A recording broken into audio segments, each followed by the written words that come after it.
Good morning, everyone, and I say apologies. There's no Isaiah today. Excuse my lockdown hair; seems to be getting worse.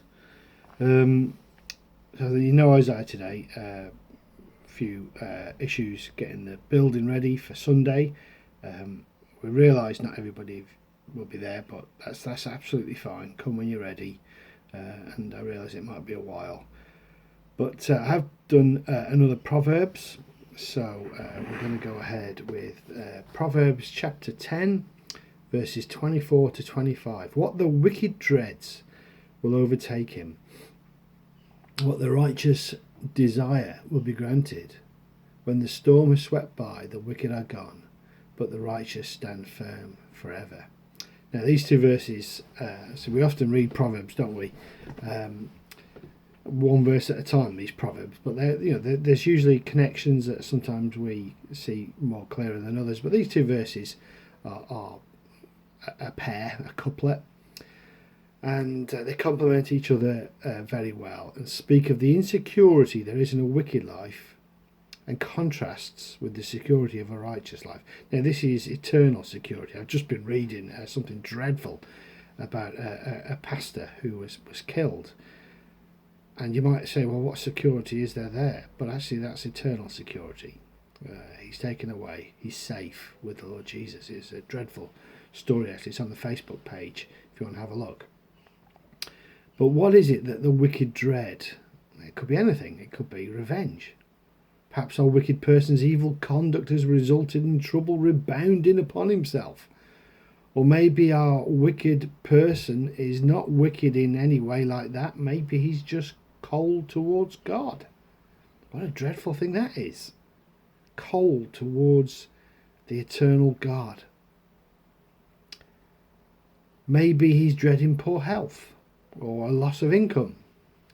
Or has his tongue got him into trouble? Who knows what the wicked dread? There can be all sorts of things.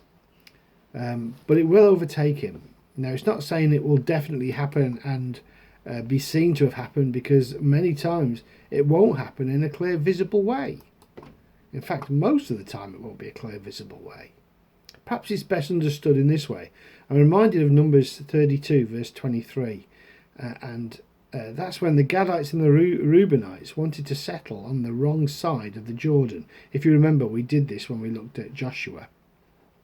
They saw the land and they thought, actually, this will suit us here. We don't need to cross the Jordan. Now, they later seemed to regret their decision, and it nearly caused a civil war.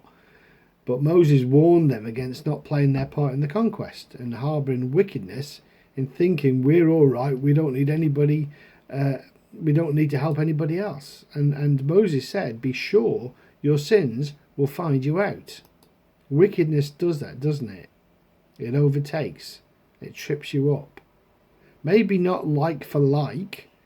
Maybe there isn't even a clear set of actions that you can point to and say they acted in that way and this has happened because of it. Maybe the result of that wickedness isn't clear. Maybe the result of that wickedness is a coldness towards God. And they might go on to live a happy life. But wickedness, it creeps up, it gets alongside, it overtakes. Why go there? What a contrast with the righteous. Just excuse me one sec. Sorry, door was open. But what a contrast with the righteous. We read that their desire will be granted. As the psalmist says in Psalm 37 verse 4.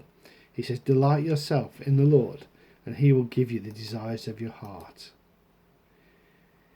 Is he our delight? Is he the centre of our lives? Actually, that's a really good question. What do we desire? If God grants us the desires of our hearts, would we actually be embarrassed for other people to know? Would we be embarrassed if God said, okay, that's what you desire, it's yours? The closer we are to God, the more we delight in him, then our desires will be more in tune with his desires. Is he our desire? Is he our treasure? If he is, then we're told, aren't we? We will stand firm forever. When the storm is swept away, Judgment Day, the wicked will be gone, but the righteous will stand firm forever. Okay, guys, every blessing. I'll try and do another one for tomorrow morning. Back to work.